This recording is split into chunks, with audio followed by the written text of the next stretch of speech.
okay, so the back-to-back, Scream 1, Scream 2, a year apart. So now it's 2000 and Scream 3 comes out. It's as Billy says, it's the millennium. Or no, as Randy says, the first says, one. the millennium, all It's the bets are off. millennium. Yeah. Yep. So the craziness of Scream 3 is that this was a film that the producers were like, no, you have to do it now.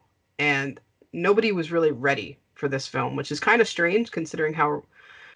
There was an interview with Neve Campbell where she said when they signed her on for the films, it was a 2-picture deal. So Oh, they because weren't she sure wasn't. that through. Right. Yeah. So it wasn't really kind of discussed in detail. And Williamson had only done a treatment for part 3. He'd never done a full script for it. And then you have like the Weinstein brothers, through Dimension Pictures are like, no, we need you to make this movie now because, we need a horror movie and we need this movie. So it got rushed. And because of that, Williamson was on too many other projects and couldn't be there for like the final script.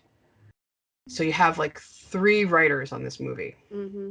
And you kind of feel it. I was going to say, most people could say, if you told them that, they'd be like, yeah. This is the one, right? Yeah, yeah. Oddly enough, I don't know if we're going to rate these favorite to least favorite or whatever, but my list for Screams goes 1, 3, 2, 4. Really? Yeah, and like 1 is your top? 1's my top. Scream 1, obviously, and then 3, 2, 4. Okay. I think I've watched 1 and 3 the most. Those are like my 2 go-to Scream movies. I don't know what it is about 3. It's so good to me. It's so terrible. Like I get it. It's awful, but I love it. I love this movie. I'll confess, I can't find my copy of Scream 2. I don't know what happened to it. Oh. But I still have my copy of Scream 3 on DVD.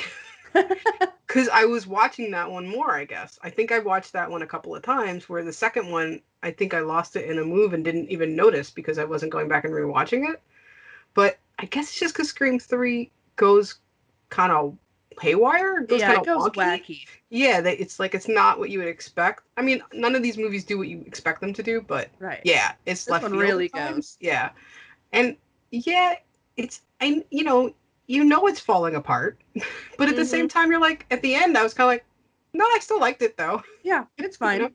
I like it. I mean, like, with the storyline, obviously we'll get into the ending and all the spoilers, but with the way that it ends, you're like, okay, I mean, that could make sense in this timeline because they don't really say much about anything that happens. Like, it doesn't contradict with anything. Right. So, it's fine. Like, okay. Yeah, I mean, you have to come up with something. So, if you aren't going to make the sequel back to back to back, like, I think that's why we didn't get Scream 3 happening in college. Because it's 3 years later. We hope she graduated by now. Like if she finished college, we hope she's not there anymore. Like if Scream 2's predicament was enough for her to be like, screw it. It's not worth it. Yeah, I'm out of here. I Too get many people not to trust. Right, totally. And every year there's new freshmen. People everywhere.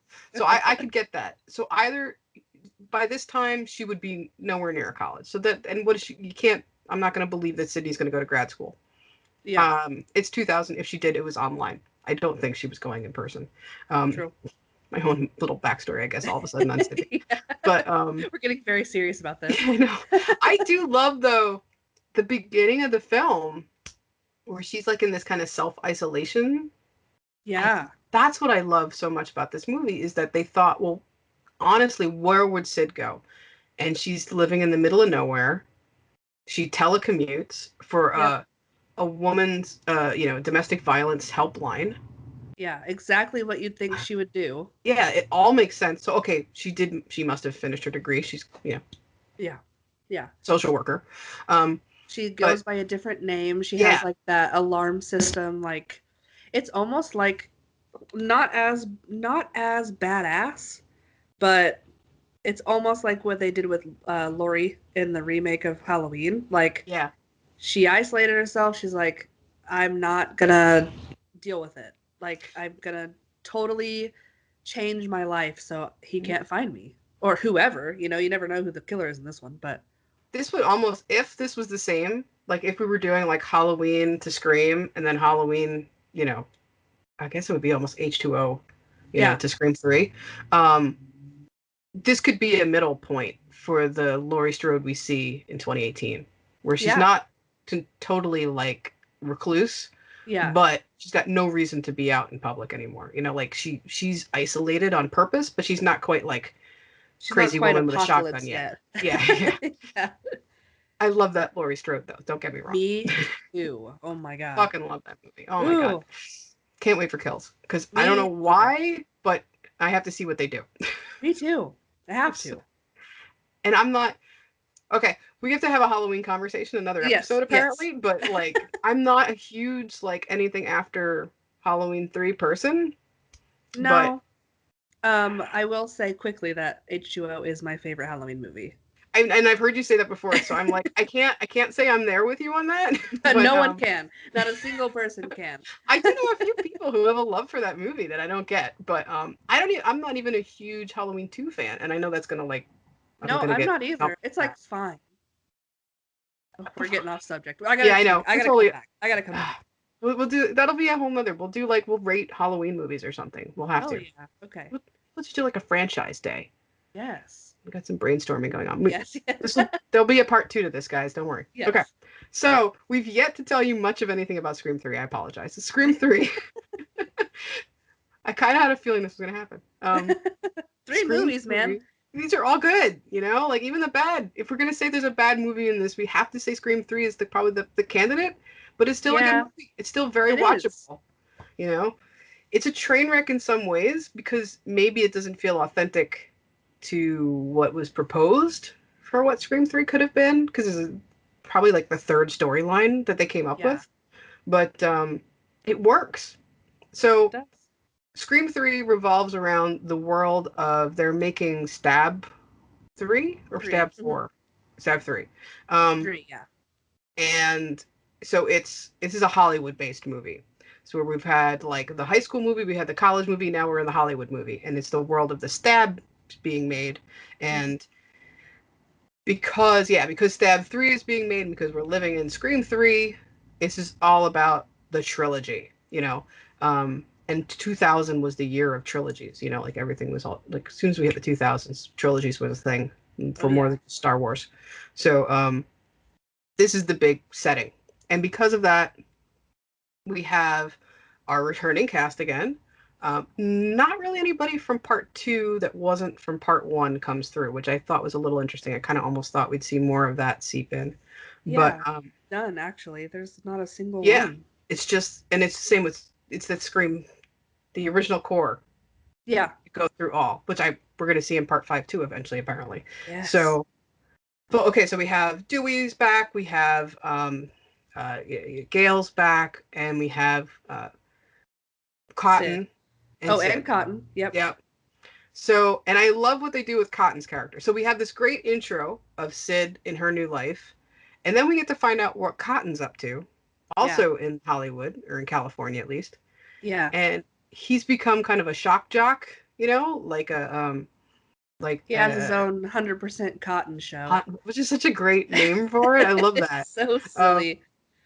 But he's like a Jerry Springer, right? Yeah. Like, he's completely like trash TV journalism. Yep. Yeah. And he loves it. Like, you can tell that he got his 15 minutes and he stayed and he was like, finally, people know who I am, like, he's running with it. Yep. Yeah. He looks the part. He's so California, Oh, yeah. With his like 90s all white outfit, or his 2000s. Yep. And it's got like, he's in his car with 2 cell phones and stuck in like gridlock traffic. He's so California, Yeah, he's very LA. Yes, very LA. And he gets a call. So now the calls kind of come over again to the third time. And the person who you didn't think would be in any way kind of like a focus is Cotton, and he's the first person. Yeah. And in this kind of routine of it, we find out that Cotton was going to have a cameo in Stab 3, And he was going to be the person killed off in the beginning. Yep. So this is the first time where we don't have like that Drew Barrymore kind of opening. They've changed it up a little bit. But the movie Stab was going to have that, and it was going to be Cotton. Yeah. So it still kind of plays into that, scenario of what we have here. That so same theme. Yes, and it's great how that's done. Him and his girlfriend taken out by, and again, it feels like multiple. It doesn't seem possible that there could be one Ghostface who's in all these places at the same time. So it's already in our head that, okay, it's going to be crazy again. Like, we won't be able to tell. Yeah. Also, this is the introduction to the changing your voice to be other people. So when he gets the phone call in his car, she's like, "Oh my God, is this Cotton Weary? Like, I can't believe I'm talking to you." And he's like, "Oh, a fan, you know." And then it turns out to be the killer. And I think that is so fun. And they play it in the whole movie a couple times where it's Sydney or Gale or Dewey or whatever. Or even Cotton's girlfriend gets a call from Cotton, but it's really Ghostface. But it's really, and that's what sets up the whole beginning, because she thinks it's Cotton trying to kill her. Mm-hmm. But that is so smart to me. Like, that is the next step, right? Yeah, because why not? If you have a voice changer to change you to Ghostface, like, why don't you have, I don't know how that would work even, but how did you get their voices? Who knows? But we're not supposed to think about that. But it's still just fun. Well, Cotton's a television personality, so that's true. You could grab his voice. I'm sure there's moments, and plus, once we find out who the killer is, he is around all of those other people. Yeah, that's true. So he has access. That's very true. I will point out, okay, so I don't know if we ever said that Cotton Weary is played by Lee Schreiber. Mm-hmm. But also, in this moment, his girlfriend, Kelly Rutherford, I don't know if for like the Bruce Campbell fans out there, but I just rewatched Briscoe County last year in our lockdown year. So I was like, oh my God, it's Dixie. It's Dixie from Briscoe. So that was a cool little, oh, whoa, that's so neat. So she is not a genre person. So that was a cool little nod that she's in there. So that was cool. So all of this to say that we end up on the set of the movie. They realize that the killings are going to go in the order that they are in the script for Stab 3, and they bring Sydney out of kind of her isolation to be part of the questioning that the detectives do. Yeah. So, the investigation. Yes. And the detective, the lead detective on the case, is played by Patrick Dempsey. So talk about getting like huge stars to be in this movie. He was like the big thing right then. He does. They do such a good job, like him versus Dewey. Like they're like having like a peeing contest. He's like, whenever he's talking, and he's like, blah blah blah, and Dewey's like, "Is that a threat?" And he's like, "No, you would know if it was a threat." And he's like, "Is that a threat?" And I'm just like, so stupid, but I love it. It plays on like the Dewey kind of. Is he a good cop or not? Like, it's like still in that zone since the first movie with him. Exactly. David Arquette did such a good job of taking Dewey's like dumb, like Barney Pfeiffer. They say it in the first or the second one, Barney Fife quality or whatever, and just running with it. And in the third one, it is just at its all-time prime. Yeah. Like silly, stupid Dewey, and I love it. Yep. Well, because he's got like the detectives, like the two real detectives, like the LAPD detectives, and plus he's got Parker Posey's character's bodyguard. So he's got all these people that are like, like standing up taller than him, and he's just kind of like, "Hi guys," he's the little guy, but he tries. He does try, and speaking of the detective, there's so many signs that he is the major red herring in this film. Oh, absolutely. He's a film buff. He shows up at the right times. Or just a little right after sometimes. Yep. And then like even watching it this time, like I said, I couldn't really remember, and I was like, was it him? Because I know I've seen this movie, but now I can't remember. But because they really spell it out that it's him, and it isn't. and it's a good job because Mm-hmm. everybody else, yeah, sure, it's could it be Cotton? At this point, no, I don't think it's Cotton. Could it be Dewey? No, Dewey really has no reason at this point. Like Yeah. even the If you actors, they go try down to the say, line, it's just yeah, like they really no one makes sense right, except for him, Patrick Dempsey, and the girl that plays Angelina, Emily, because she has all the props.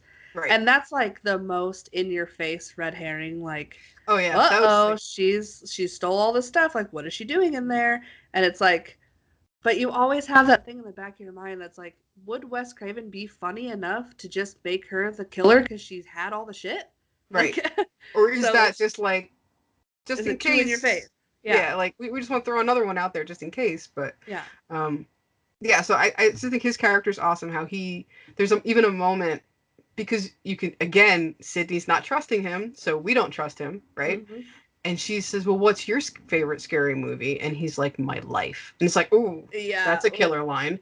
you know, exactly. that's what the psycho would say, totally. Yeah, we've So already had Billy, who's woe is me, Billy baby. And then we had Mickey, and he was like, like, I don't know, I guess Billy's mom, who's right, like, woe is me, my son died. And now we have this guy who's like, woe is me, my life is, right. I gotta kill because I suck.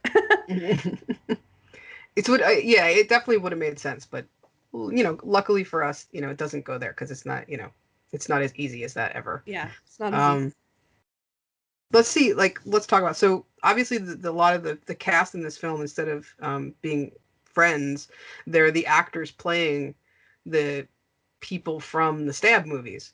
Yeah, So it's like the crew, basically, and cast and yeah, crew. the cast and crew. So we have Jenny McCarthy's in here. I Um, love her character. is she's like the Tatum kind of character, right? Is Who she like does the she? friend? Who does she play in Stab? I don't remember. But I love that her name in the movie is Sarah Darling. Yeah, It's like such a good actress name. like Yeah. yeah, it's just such a good actress name. A good like for her personality too. Like when she starts reading the script, she's like, "Who's there?" blah blah blah. Like that little like ah la la la voice. Hmm. Yes. Well, we mentioned what's Emily Mortimer. Her Yeah. last name. Yeah. So she's kind of the Sid character, Yes. and Yeah, she she plays Sydney. right, and I was surprised when I looked her up, and I was like, from Lars and the Real Girl, Mhm. which is an amazing movie, and I did not remember that was her in that, so that's cool. I Um, love that movie. She's also in Shutter Island yes. and that new movie, The Relic. Have you seen that movie? No, but I saw that she was in that too, and I was like, I got to look that up It's because pretty good.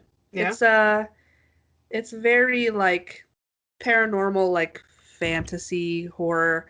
Like you don't really, it's not in your face of what's going on. You have to kind of hmm, figure it out. But she does really good in it. that's cool. And of course we have Parker Posey playing Gale, which is perfect. Oh Um, my god, her and Gail's like banter back and forth because Gail she thinks she's like a better Gail. right, she like out Oh Gale's god. Gale a couple of times, even. Oh yeah, for sure. Like when they have to go get the The I info and she has the ring. Yeah, the ID thing, yeah, like the she just ID. like get him in there, and then that's awesome. So there's this kind of back and forth between them, and then of course there's the fact that Dewey had been dating Gale, and that kind of fell apart. But now he's dating Parker Posey's character, which is kind Who's of like playing Gale Gail? light. So, Yeah. so that's kind of an interesting, And Gail's so jealous. She's like, yeah. she's playing me? Are you kidding me? Hmm. Excellent. The moments between them are so good. Oh, it's like the best banter in the movie. Yes, and then their team up moment when they Mm-hmm. finally like click as like, all right, fine, we gotta do this together. We'll do it together, and it's just so great because they're both like at 11. Like Yeah, yeah. it's They're excellent. both Gail at 11. Yes, exactly. They're both extra gaily at that Also, point. we have to talk about Gail's bangs. The famous Gale Bangs, She, which it's so upset. Like it's so I don't know what to think of myself because as the older I get, I kind of like those bangs. And I'm well, like, shit, what's going on with my brain? but Because I is that remember just when it like, came out, I was like, yeah, ew, like gross. But now I watch it and I'm like, they're not too bad. But is it just that they're trying to make her look more grown up than the actress playing her from like 5 years ago, kind of thing? Is that? I was Maybe. trying to figure out why they were trying to make her hair so different, Oh, and it's like, I don't know what's going on there, but okay. she really just, that's like the thing about Scream 3 is that people talk about is her freaking bangs. And I'm like, poor Thanks. girl.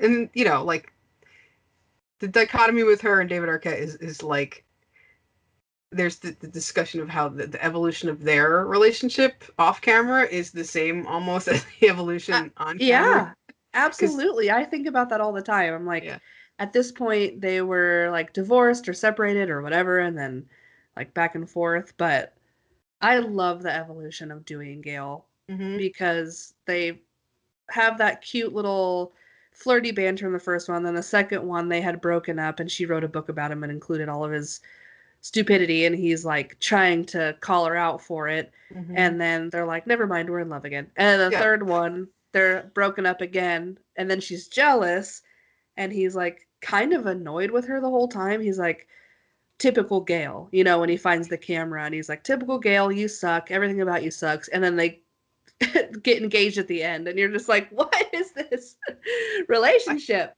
you almost feel like that's as mad as Dewey ever gets. It's Yeah. like him mad at Gail. It's like, like don't you just get it? Like, like, Yeah, he just that's like him being can't stand pissed. her. Yeah, Yeah. but he loves her.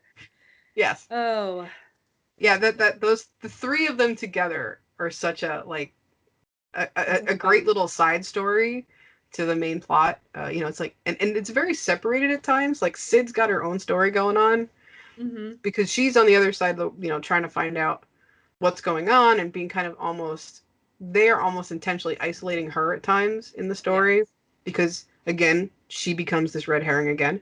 You But actually don't see much of her in the you third one. don't, I just kind of realized that like she's not really the main character in the third one. Like she is, but but kind of like isn't, she doesn't have a lot of screen time for a main yeah, character. Yeah.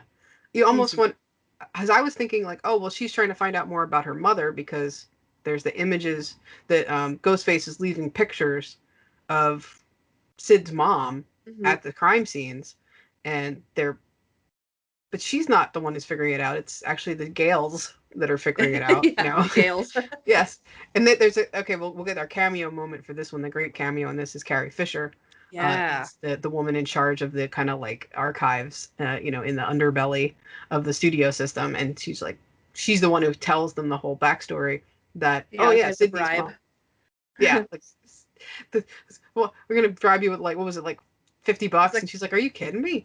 yeah, and then she puts the ring down and she's like, the real or like this is how Right, like you're Bill saying, Weathers would blah blah blah. I was like, oh my god. that's But an extra gambling moment, yeah. I love that again they do like a fourth wall type of thing where they're like, you look just like her, and she's like, I'm not her. Yeah. About being Carrie Fisher. I'm like, that is so freaking funny. And Carrie Fisher even makes the joke in the movie of like, yeah, I didn't get to play Princess Leia because I didn't sleep with George Lucas, which was, Yeah. like her gag at everything that year. Like, Yes, exactly. so she's just It's just her, just in the yeah, movie. it's just Carrie Fisher in the movie. I love her. And she's amazing. And it's a perfect kind of thing for her because she would be that kind of old Hollywood kind of Yeah. tie-in, right? Like you think of her family, like she's so Hollywood, sure, she would totally Yeah, do that. But exactly. that reminds me of some of the other cameos in this film that are awesome.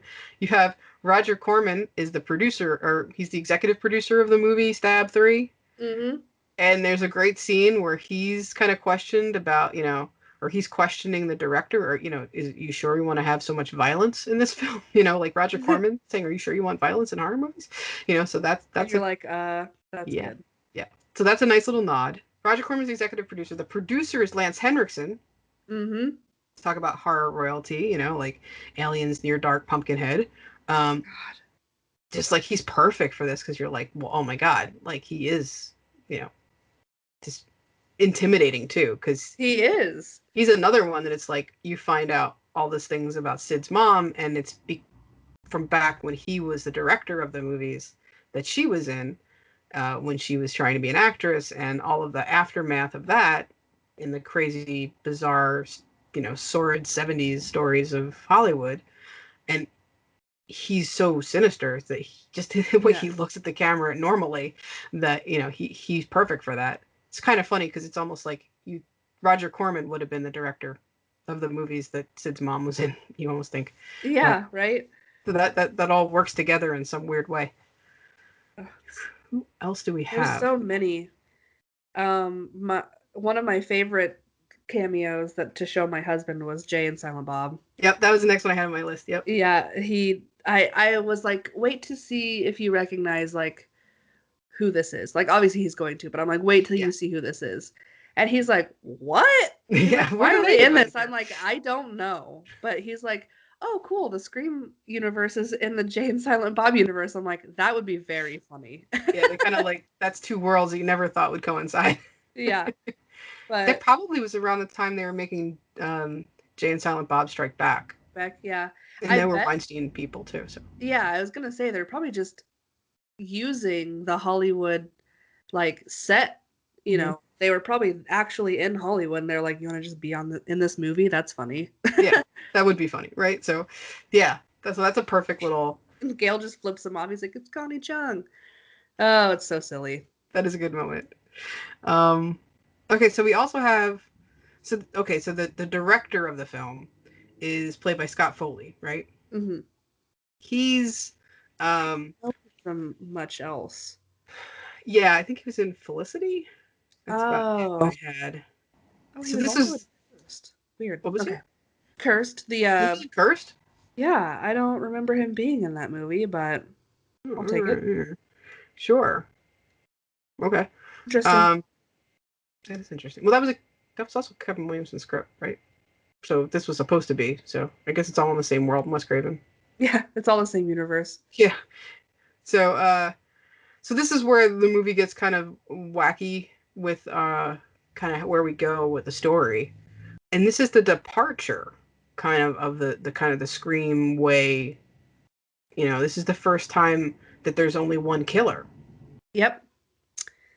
Yeah, and one killer. This is the only time it's one killer. Yeah. And I didn't really see it coming. I Yeah. for sure didn't see it coming with who he was. But it kind of makes sense since the whole movie they're trying to figure out the past of Sydney's mom, Right. and she keeps seeing her in the set, and like she keeps talking to her, and it's like family oriented of like figuring out her mom and her immediate family, and then boom, Roman, the director, he's like, "Guess what? I'm your brother," and you're Right. like, "What?" What the hell?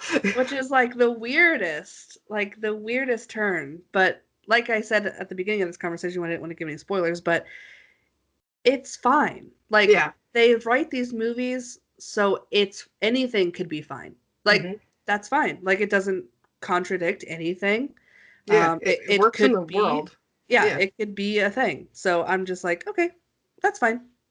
It's a little I guess as opposed to the other ones where it's really kind of like all about sending you like misdirection and all this kind of thing. With this one, it's a little bit more Scooby Doo-ish, you know. Yes, very. Maybe not quite as Who Done It, because maybe that's what doesn't work as well when you have so many people whose hands are in making the stories, that it's harder to Mhm. kind of set all those up of, well, we got to make sure this person's here at this time so that can happen and this can, like. Yeah, exactly. So I think that's why the ending just kind of like, whoa, oh, okay, Yeah, yeah, yeah, okay, yeah. yeah, It makes sure, sense. okay, yeah, like, but And it's that really does throw you off.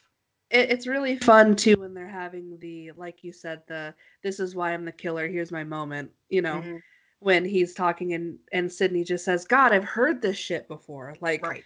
you're a crybaby man that is a victim, and that's why you're killing all my friends. Like Like I've what? heard this before. Yeah. Just get on with it. And I think that's such a cool part because it is again Wes Craven calling out that this is how it kind of goes in every movie with the killer is like, woe is me, this is I'm a victim. hmm And Sydney being a bad bitch, she's just like, I don't care. Like you're killing people, my Yeah. guy. Like get over it. And that's just so fun. Such a fun back and forth. And I think it's like where we don't see a hell of a lot of Sid in the middle of this film. That makes sense with the Sid at the beginning of the movie for me, Yeah. where she's done, she's over it.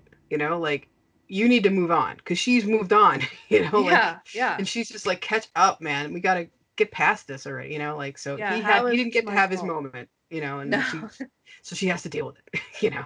Yeah, and I like how they pay homage to the first one where he's like they always come back or whatever, and they do that in the second one too. Mm-hmm. And then in this one, Dewey's just laying into this guy with a gun, and she's just like, "Head, Dewey, head! You got to shoot him in Yeah. the head."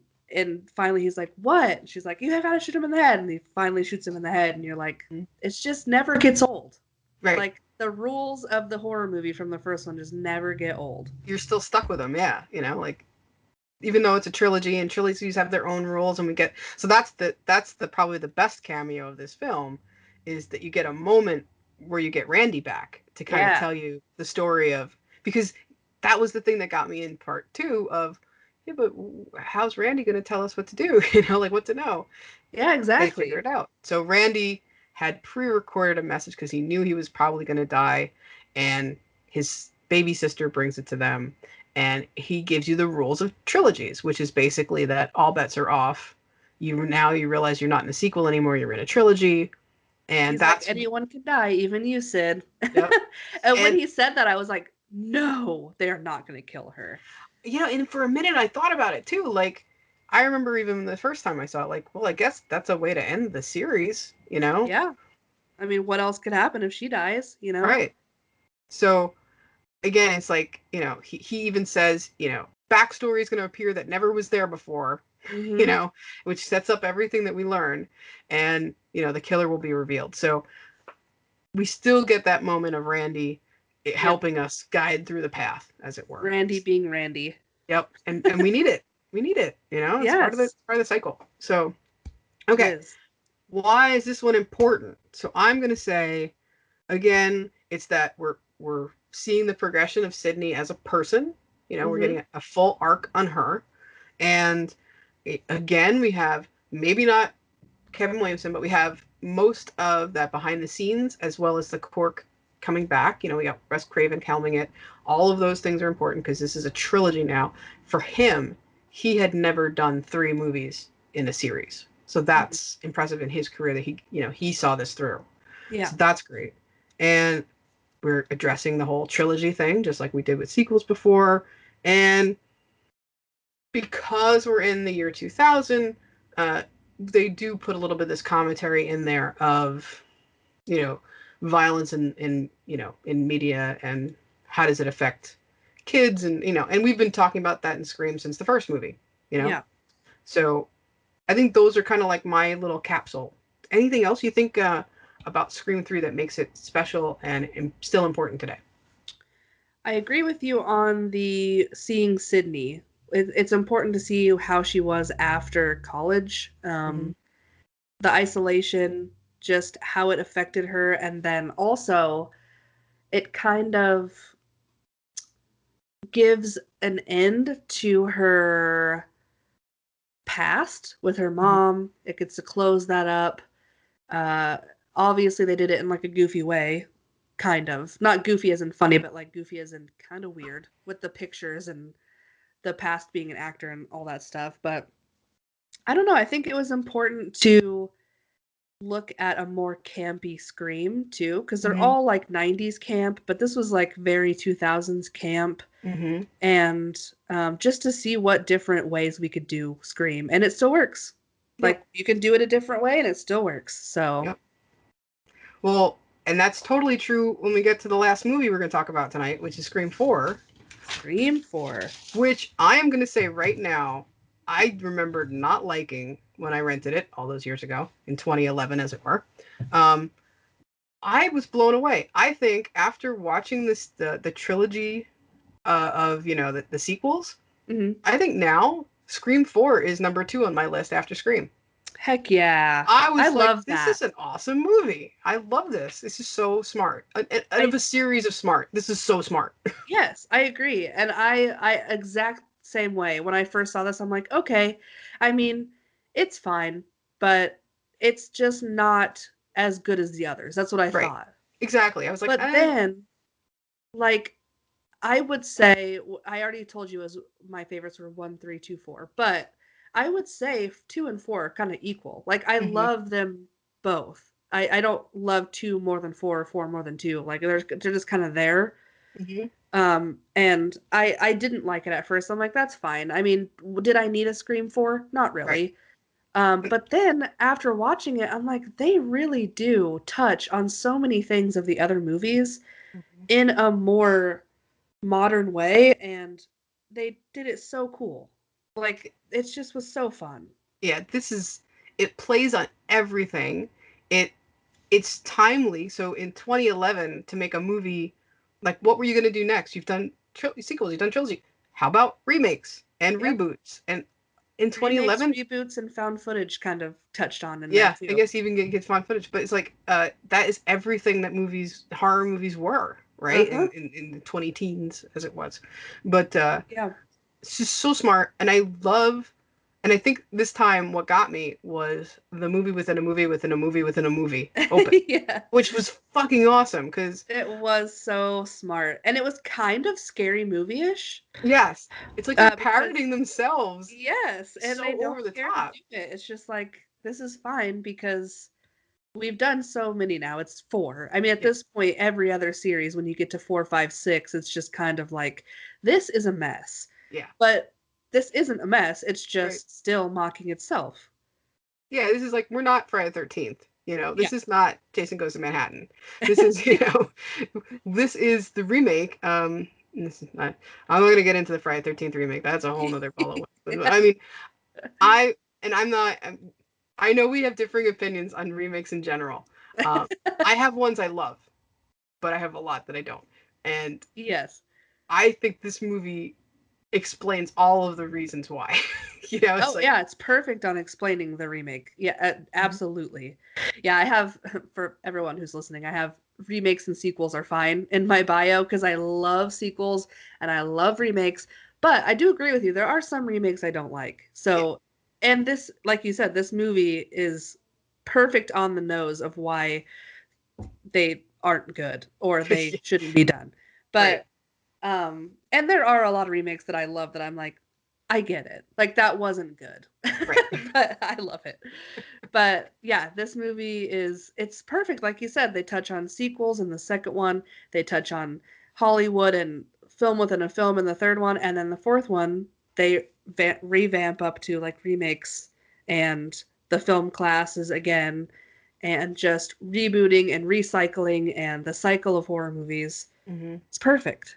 Yeah, and I love the fact that it's so self-referential and sticking to what we were talking about in Scream 2, where it's all about this moment, Hmm. like the first the first sequence, the first part of the opening sequence, the girls are sitting there like, well, what are you gonna watch? Oh, I was gonna put in like Stab 6 or whatever. Um, but or I was gonna watch Saw 7. Like, really, Saw 7? Like, like it's just, Yeah. and it's so that moment, like everybody had a movie that was coming out every year to the point that you're just like, oh my God, what number are we on? Another one? Yeah. Yeah. Like as bad as it was in the 80s all over again. That's how we Yeah. were.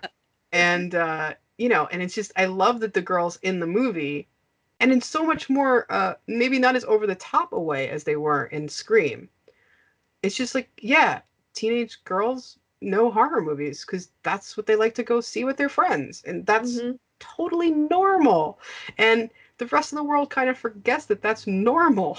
And I Yeah. love that about this is it's just so casual. They're like, well, we saw that one in the theater. Do we have to see it again? Like that one wasn't a good one. Let's watch part 5. Like Yeah. Yeah.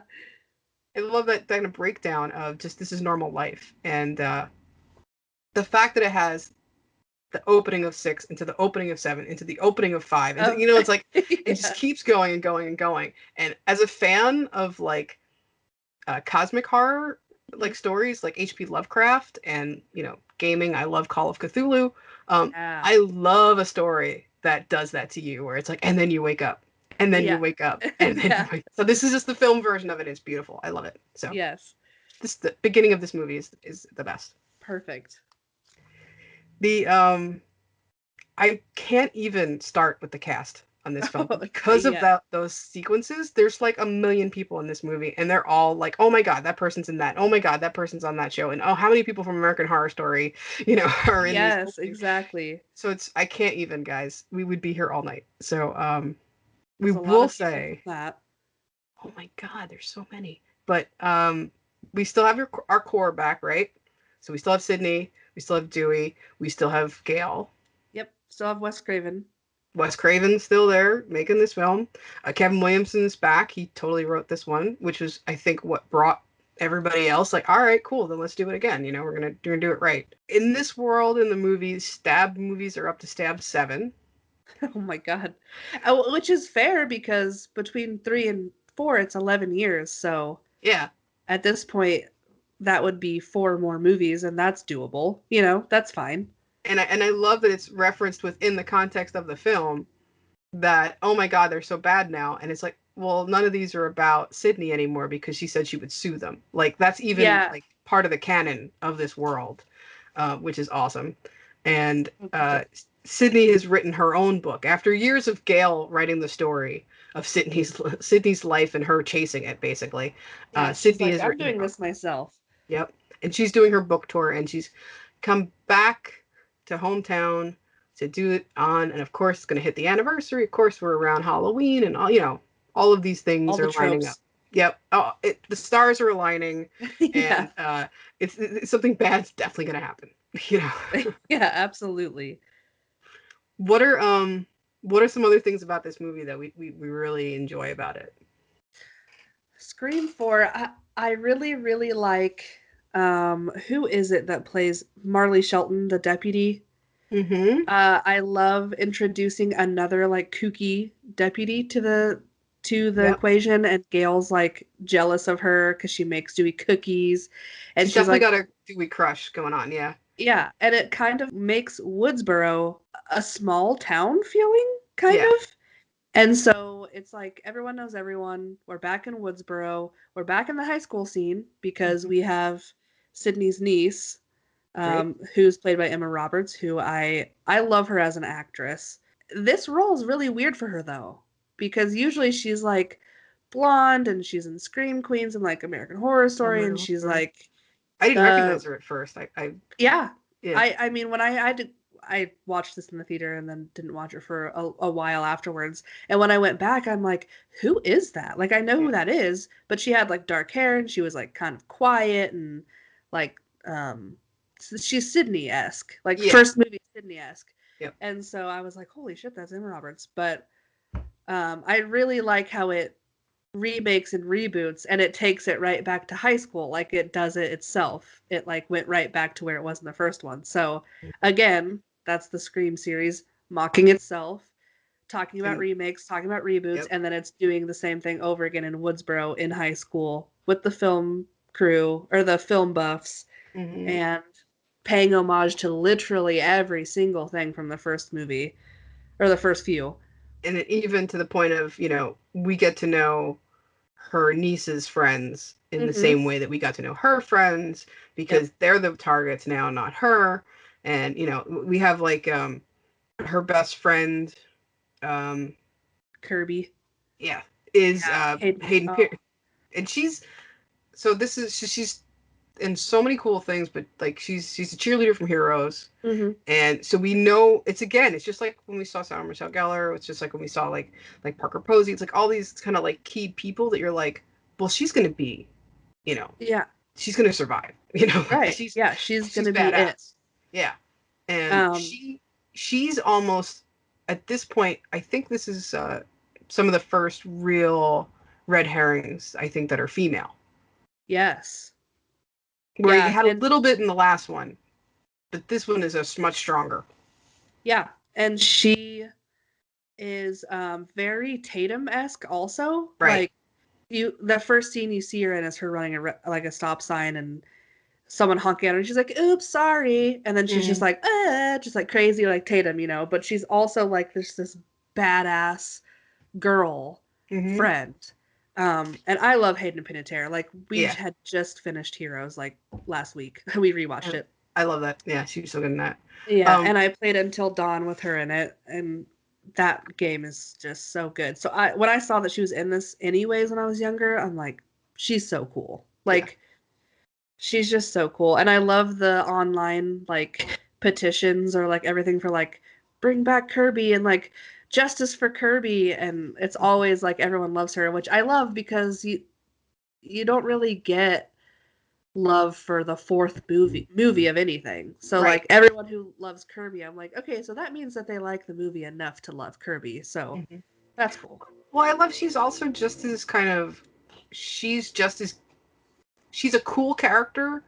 Like she is like that Tatum kind of cool, but at the same time she is kind of she stands up to the geek guys Yeah. and knows just as much as them and is Yeah. like she'll go toe to toe with the like the heads of the they have like their movie club, and you know like she's just she can nerd out with them just as hard, you know, and still be cool. So Yes. that's a Exactly. that's an awesome character. I mean, I love that.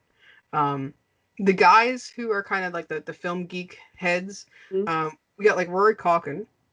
I love him I need so to watch much. Castle Rock so bad because I saw that he's in this too, and I still haven't seen Castle Rock. Yes. I don't know if you've seen Lords of Chaos, but that Yes, movie, oh, what a movie. yeah, I know a lot of people don't like it compared to the real life story, but as a movie, I really liked it. yeah, I get that totally. And But I so, really love any Culkin. I mean, they're all good. I love Rory. I love, um, what's the other kid's Kieran. I love great. Macaulay. Like, they're all good in their own way. What's it? Saved. I love Oh, that movie. uh-huh. Macaulay Culkin's great in that movie. That's awesome. Yeah. So So seeing a Culkin in this, I'm like, yes, bring a Culkin into the series. It's perfect. They're and so weird. he's so like he plays it so well as being super geek. You know, he's got Uh-huh. that super nerdy strand, but at the same time, he's that off kilter guy. You know, he is. You He's the know, like Mickey. he's the Mickey. He's definitely that trope again, but he does it well, and you feel bad for him for so much of the movie, and then to realize that he's in on it the whole time, it's Uh-huh. like holy shit. Yeah, that was smart. I did not see that one coming. No, me Um, neither. his counterpart, his buddy. Robbie Mercer? Yes. I don't I know don't. anything else. Or no, I'm sorry. Eric is his real name. Robbie was him in the movie. That's how I know Right, it. right, right. Uh, The only he's other thing I know him in is Scott Pilgrim and who Saw was he in? 2. Wait, who was he in Scott Pilgrim? Scott Pilgrim, he played. Let me see. Is he one of the exes? No. He played Crash. Oh, Hmm. wow. Okay, that's cool. I did not know that. I missed that Crash completely. is part of the band, isn't he? Yeah, Yeah, yeah, okay. the Yeah, um he. I the think he band, has the exes darker band. hair. Yeah, yeah, Mm, yeah. Okay, yeah. Okay, but that's cool. he's very who am I thinking of from Malcolm in the Middle? What's that kid's name? Oh, I don't know. I don't know if you've ever seen Stay Alive, which is about like a video game that kills you, Mm-hmm. but he gives off very Frankie Muniz, that's his name. Frankie Okay. Muniz vibes. Just this nerdy little dude that has a niche love for something. Like Yep. he loves film and movies and everything about the genre, and that's his thing. And Like, he's the streamer, yeah, so he's he's techie. yeah he's like the he's not just the nerd. You know, he's the nerd who's going to be nerd 24/7 Yeah, live on the air. You know, like exactly. The annoying one. right. That's like, put the camera down, guy. Like that Mhm. kind of guy. Yeah, but But and it's the two of them together kind of come up with the scenario of, well, if you're gonna have the killer today, he would obviously be recording it or streaming it, or you know, like mhm, that's the kind of yeah, it's 2011, so it's a little weird now, but it's like that at that moment what made sense. You know, mhm. YouTube had just become a thing, really. I mean, it had only been out for a couple of years by then, right? So Yeah, it was like streaming was getting new. popular there Yeah. then. So, I mean, I think maybe if they made it now, he would have been podcasting, but Mhm. True. or he would have been on Twitch. So, Oh, yeah, yeah, very Twitch, TikTok, one of those. yeah, But he was like the Twitch TikToker of 2011. Like he was like, "What's up, yeah, guys? We're doing this film thing. I got this little camera on my head. It's like the Right. cool future techie stuff. Right. Like it's like the Apple, or is it The the Google Google Glasses. Lens? Yeah, Yeah. before those are a thing, Uh-huh. But because they're the film guys, and because the town is in chaos because kids are dying, like keep happening in this town, um, they decide, well, we're gonna have our own movie fest for Halloween, and they do a stabbed fest. So Yeah. they're the guys who are running the show.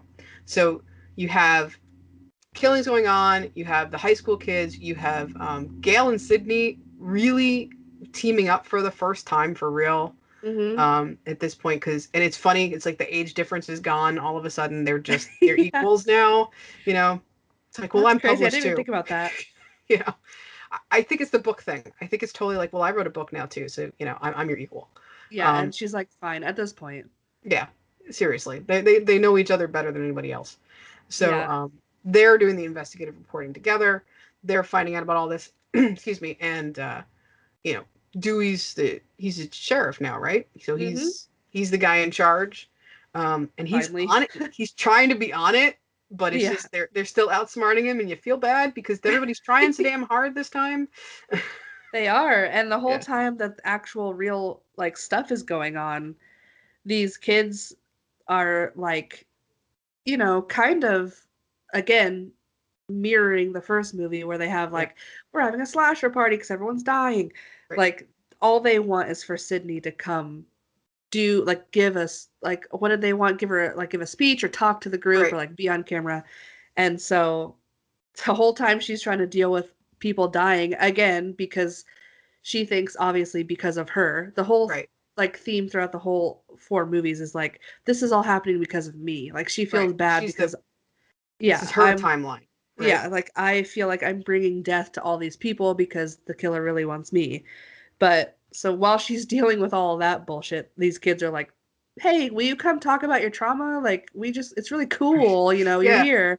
you're the one that Stab's based on. That's awesome. Like that's Yeah. not so awesome for her, guys. Jesus Christ. Yeah. You know, But I again, that's very like true to real life because yeah, people idolize like killers or like they just want the shock and awe and like they want you to be on like again podcasts. hmm If Sydney and this whole thing was real and Sydney said, "Hey, I'll come on to Ghoulish Cast and talk," I'd be like, "Okay." you'd be all over I that, mean, right? yeah, absolutely. Yeah. But again, it's like, ooh, that's kind of insensitive. But But that's like the correlation again between Laurie Strode and Halloween 2018. because they go in when they're on the podcast. hmm That's funny. I didn't even think of that. I didn't even think of it until right now either. So, That's but crazy. the other character that I definitely think is important to this kind of like dynamic here is, I almost forgot, it was Allison Breese character, who's Mm. the kind of literary agent that's Sid's Yeah. following her around the whole time, who's so like so like Oh, she's LA. Oh, and she's so awful, but yeah, she's so assistant and so like manic the yes. whole time, and she's perfect. Yeah, she does it amazingly. It's a Hmm. perfect role for her. And of course all she's seeing is money signs. She is Gale, you know, what, like 10 years before. Yes, Or she is 15 years Gale. before, actually, isn't it? 14 years before. Ooh, So, yeah. yeah. So it's like that's that whole like, what was the line that Gale had in the first movie? You know how great this would be if I solved this? My book sales would be awesome. Like that whole thing. Yeah. That's Allison Brie is that character because Sydney is not that person. So she's trying to make Sydney like that, and Hmm. she's not having it. So And it I makes sense that back in the first one, Gale is a reporter.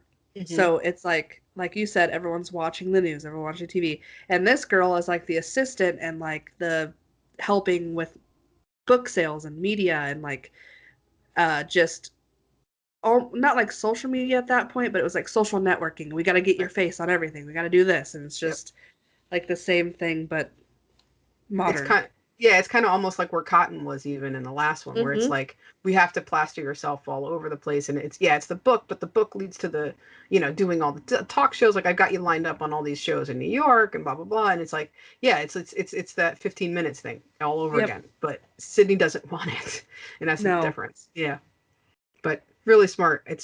That is definitely I think something that definitely encapsulates that time too. that Yeah. character. And I did not see the niece being the killer. I don't know if you saw that No, happening, I did but not. I did not see that coming. I really like the mental part behind that where she's like, you got all the attention and I didn't get any attention, and she like cuts herself to be the same as Sydney and like lay down and pose herself the same way. It's like very convincing that that's why she did it. It's like Hmm. it's not that she's trying to be more in the spotlight than Sydney. She wants to be Sydney, period. Like Right. she's trying to be exactly like her. Well, But it's like it's that growing up in the shadow of, mm-hmm. but it's like I just wish you didn't exist and I had been that person the whole time almost, right? Like, Yeah. yeah. She wanted to be Oh, the original, yeah. which I is what love the that. reboot's all about, right? Like, Yep. and so her teaming up with the film geek guy who knows all the tropes, and because they're both obsessed with this story, her from like the real story aspect and him from like the stab movie aspect. Of Mm-hmm. course they're going to know the dynamic of Billy and Stu from the first film, and so she needs a Stu. Yep. So he falls right in line. He's perfect for that.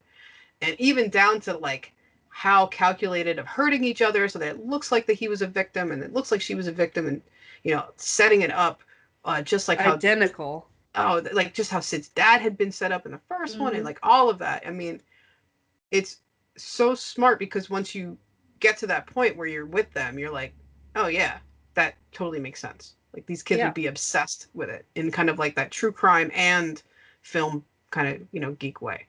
So Yeah. super And smart. this one is like the first movie that um doesn't have the whole sequence of, hey, this is I'm the killer, this is my story, I have the weapon, and then I die, and then it's over, and you see the aftermath. This one is the first one that you don't see them kill them. She lives and wakes up in the hospital, and she's like, oh, like I'm so sad that I lost my aunt. And they're Yep. like, she's alive. And it's like this whole other twist of like, oh shit, she's getting caught. And like it's a like almost like a thriller at this point. Yeah. Like, It gets like oh, Halloween 2 for me at that point, where yeah. it's like okay, not only are you doing like all of the teenager stuff of Halloween, but it's the aftermath story of being in the hospital and trying to take out, how, make it the way you need it to end, like in Halloween 2. So Hmm. I think that's smart too, because this is the film that goes, yeah, like you're saying, it goes beyond what would be the end of the movie to the end of playing out the story. Yeah. Oh, Definitely. so good. It's really smart.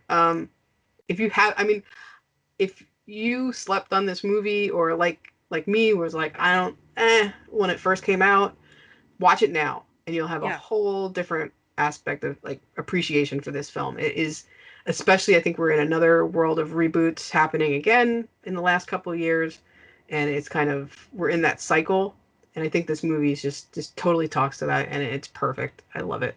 So I yeah, agree. Have a it's Scream 1 amazing. through 4 marathon. Yes. Then you'll appreciate it more. I think I did that and I appreciate it more because I'm like, okay, I immediately see what they're doing here Hmm. instead of 20 years later, you know? Right. Like, It, I immediately understand. yeah. I What I did was, for this, I'd gotten this box set a while back, I and I love knew I that. wanted to do the first Scream, and I'm like, I really got to rewatch all the others. So I ended up watching one a week, and Oh, so I could like kind of like absorb everything and think about it, and then sit down, the next Friday and watch the next one. So that was my long ass way of doing a Scream marathon. Okay, so wait, so let's see what is our like why this one is important. I think we've said a lot of it, but it's like oh yeah. we're totally addressing reboot culture, and Hmm. where in the Hollywood cycle of things, how that fits in. Um, it's even earlier than expected. We're seeing this commentary on like the logged in life of kind of youth at the period in time, um, how mediating your life is affecting him, because he's not even in it. He's just, it's happening to him, and he doesn't Yeah. even understand what's happening at times. So that's, I think, important.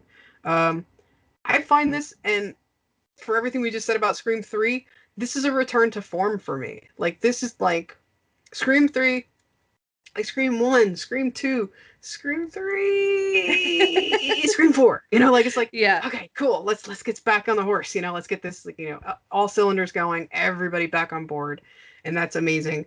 And even if I don't think anybody expected a 5 to happen, Mm-hmm. so I it, really did not ever I think that was gonna happen. Ever. especially the way this ends, which is so like end of the story.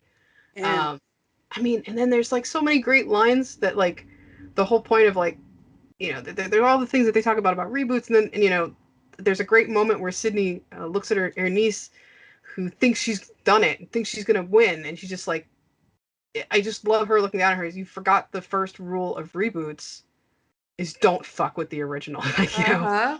what So good. that felt like close that The curtain, end. roll the credits, we're done. Scream is over, and it's an awesome way to just like call it a day. Yep. So surprising that this is Scream 5, but to me, this is Wes Craven's wrap up, you know? Mm-hmm. Yeah. And whatever comes after this is going to be a different era of Scream for me. But Yeah. so And I'll it's a good definitely solid.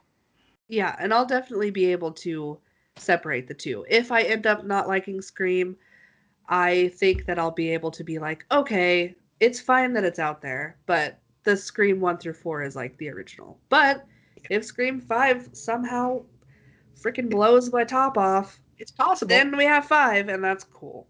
Yeah. I mean, hey, you know, like we think of things in trilogies, and then things can become quadrilogies. I mean, look what happened with the Alien series, which content is the next thing we're going to talk about on this show. Um, Yes. we're going like, we thought that was a movie and a sequel. Then we thought that was a trilogy. Then we thought it was a quad. Now we get like this whole world of Alien, and I'm fine with that. You know, Mhm. they're different things, and that's cool. So if this is this story arc, you know, if this is this the story arc of Scream, and then we have other movies too, okay, cool. Yeah, I'm fine with totally that. fine with me. Yeah, I was able to do that with the Scream TV series too. It's like I need to check that out definitely this after is watching this. yeah, it's very fun. I don't know. It's very okay, this is the TV series of my favorite movies. Like I Mhm. understand the separation of the two. Okay. It's not like they're trying to be like part of the series. It's like, Hmm. well, we just did this because Scream's fun and that's a cool concept. Like it's just very fun. And it's very teenage like angst with death. So I'm into it. Okay, it kind of sounds like the Freddy's Nightmares of this era. I Mm-hmm. get that. I'm fine with that. That's cool. So Very that's good. on my to-do list now. I will definitely watch that show after reassessing Scream 4. It's like, okay, I'm all in now. I gotta get caught up. So Yeah, you'll have to tell me how you like it because I oh, might I definitely, rewatch it because I haven't seen it in a long time. as a wrap up. So we did it. We got all 3 movies We in. did it. Oh my god. There may be some editing, but we Yeah. got it done. um, so again, like this is the set that I have. This is Alliance Media. I think there's another set out there because this is the one that's like the dual English French Canadian version or whatever. So if there's another version out there, one thing I will say, last episode, I was like kind of bummed that there wasn't like a retrospect documentary at the end of the Scream disc, because I was like, yeah, why not? That would be up. There Right. is. It's just I didn't know it yet. There's Oh, a disc cool. 5 that has two feature length documentaries that seem made for TV ish for when Scream 4 was made, Mm. because they have some Scream 4 backdrops, but they don't talk about Scream 4 yet, really. So if you do get this, don't forget, check out disc 5. I learned a lot about the Scream movies, and it was really cool. Highly recommend. So I do recommend this set. Heck yeah. But you have some cool stuff because you're a big Scream fanatic Oh collector too. yes. So you gonna narrate Um some of these images you're gonna send me here? yes. Weirdly enough, I don't have any Scream like DVDs or Blu-rays. I have Scream 1 through 3 on VHS. Yeah, cool. And I think that I bought them on one of the streaming platforms like Vudu and just have them in my library. Hmm. But I have 1 through 3 of the VHSs, and I have 2 of the variants of Scream 1 because you can get one with Sid, one with Gale, and one with Casey. Ooh, that's cool. And I have the Casey and the Sid. I need the Gale. I also have 2 pressings of the Scream soundtrack on vinyl that I got on Amazon. and one is red and one is black, and I have them up on the wall. You guys will be seeing this picture right now, I'm guessing. Yep. Picture here. And Insert yep, picture. and I bought this poster on eBay, and it's like a old like neon coming soon like 90s. I'm pretty sure someone just made it themselves, but I really liked it. One of my friends got it, and I was like, "Where did you get that?" And he said eBay, and it was very cheap. But I have this poster up, and of course the Scream mask that I Nice. got from Walmart, like $4. But I had to get Okay. one. Yeah. Yeah. And then what else do I have? I living creatures. I have three rats named Sydney, Gale, and Tatum. Nice. Very cool. And of course, Sydney is the docile, gray, fancy rat who's very sweet.